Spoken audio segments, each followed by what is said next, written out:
On the 6th day of Vlogmas, my art content will be a dragon. What size is this gonna be?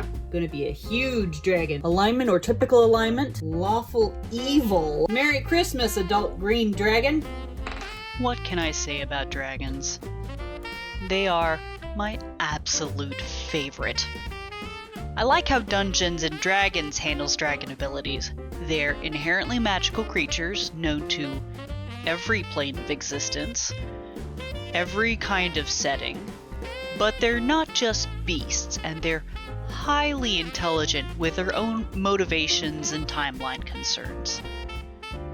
They could nap for several centuries and an entire civilization build up around their lair, and no one would ever know until they wake up. But then they aren't necessarily enemies to those people either. My spousal unit keeps bugging me to read the Temeraire series, since he's read His Majesty's Dragon and the rest and really enjoyed them. I know it's very highly rated and everything, but I'm generally not a big fan of historical fiction, so I don't know.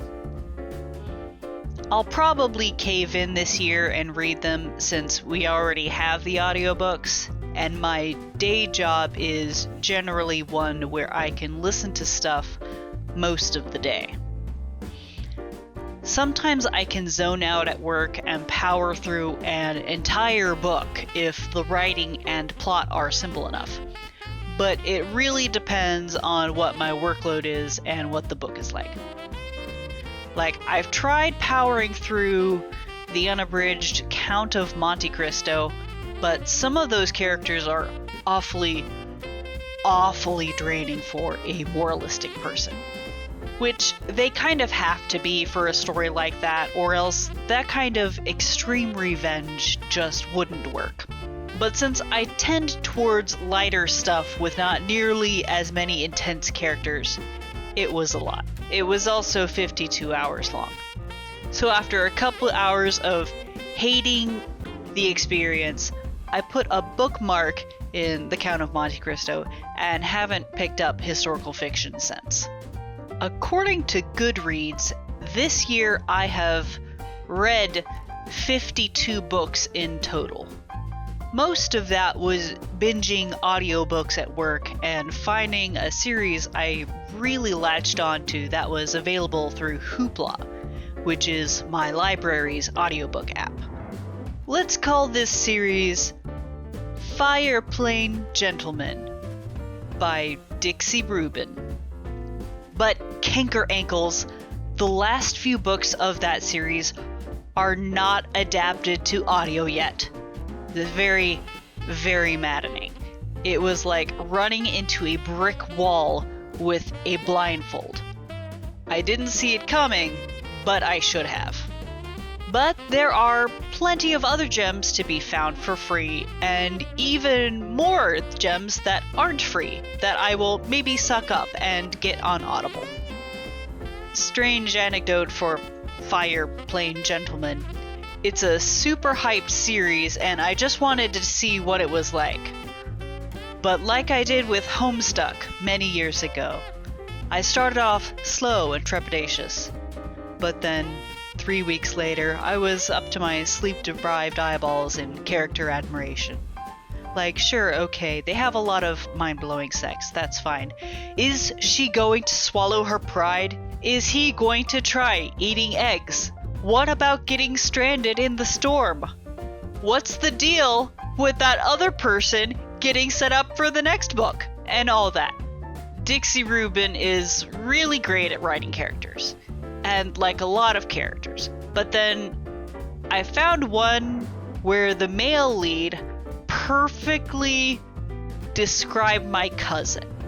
And I kept laughing through the whole way because it was just like my goofy goober cousin who would enjoy being a science fiction fantasy race. It was nuts. Anyway, then I got introduced to dragon shifters in that series. Surprising that didn't happen earlier. But then I found out I really don't like post-apocalyptic settings much, and even less so contemporary Earth apocalypses. And then I found a different Dragon Shifter series entirely that was very sci-fi and also set on Earth, but not at all apocalyptic, and that was very nice. The common thread amongst these books is that they're rather cozy and have happy endings. Some people really hate on some of the tropes in those kind of books, and that's totally fine. I DNF'd another book because I realized I absolutely hate office romances. I could not finish an office romance, especially since so many of them get the office work and workplace dynamics wrong. I mean, having a relationship with a direct supervisor is a huge breach in power dynamics and opens up several doors to workplace sexual harassment claims, combined with the obvious glossing over of what the office work actually is. This person started this week and just automatically knows the entire filing system? Yeah, right. Anyway, this dragon illustration really started off on the wrong foot.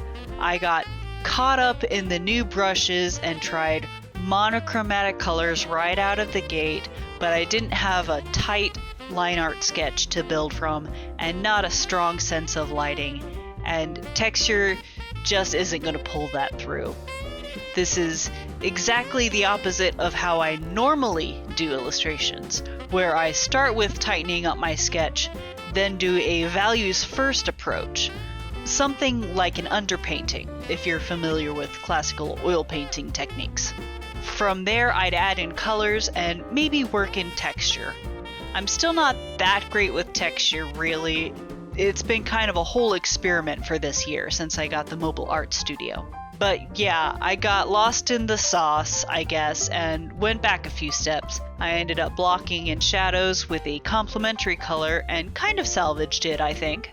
I could see myself moving into a slightly more dynamic color sketches near the start, though this would be a lot easier if iPad Photoshop had the lock transparent pixels function from the desktop app.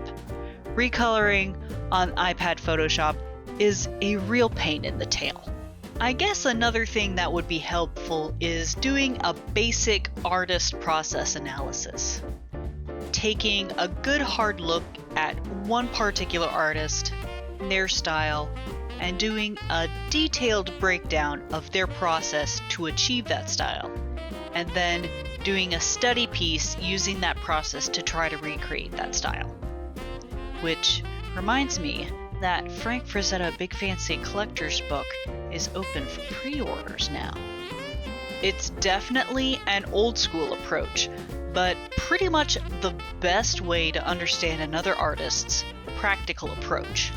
Another variation on this exercise is to take up to 3 artists you admire, find your favorite piece from each of them, write a detailed description of each piece and what draws you to it, and then creating your own study art, combining those elements into a brand new fusion. Both studies are very helpful when consciously developing your own style, which I should probably be more mindful about. Maybe that'll be one of my goals for this new year. And here is that very Merry Christmassy adult green dragon. Thanks for sticking around. Please decimate the like and subscribe buttons so you don't miss the next Vlogmas video. My art goals for 2023. And have a super duper Christmas! Awful evil.